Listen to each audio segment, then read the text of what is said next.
Drama serial मैं मंटू नहीं हूँ में मोस्ट अंडररेटेड जो करेक्टर है वो जुलेखा का लग रहा है, जबकि उसकी टॉक्सिटी चीख चीख कर बता रही है कि मुझ पर फोकस करो।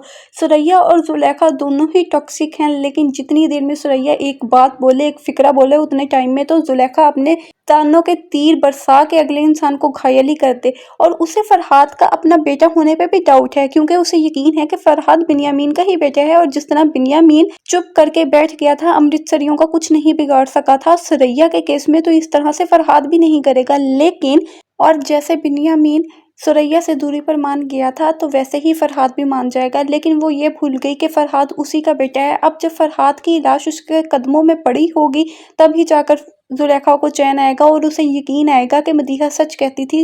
यानी आज जो सबा हमीद ने एक्टिंग की है वो बहुत अच्छी की है, जो रोल प्ले किया है वो भी बहुत अच्छा किया है।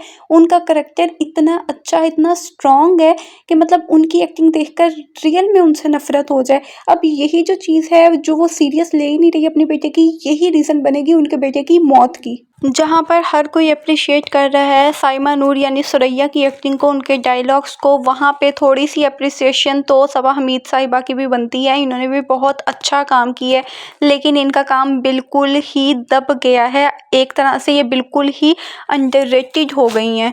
इन्होंने खलीलुर रहमान का पहले भी एक ड्रामा किया है जो कि था प्यारे अफसल, उसमें भी इनकी एक्टिंग बहुत ज़्यादा अच्छी थी और इस ड्रामे में भी इनकी एक्टिंग बहुत ज़्यादा अच्छी है। राइटर को चाहिए कि हमें सुरैया और जुलेखा दोनों के कंबाइंड सीन्स भी दिखाएं, क्योंकि जब दो टॉक्सिक लोग आमने सामने होंगे एक ही फ्रेम में तो क्या मज़ा आएगा। और उनकी जो एक्टिंग है वो भी हमें देखने में बहुत मज़ा आएगा।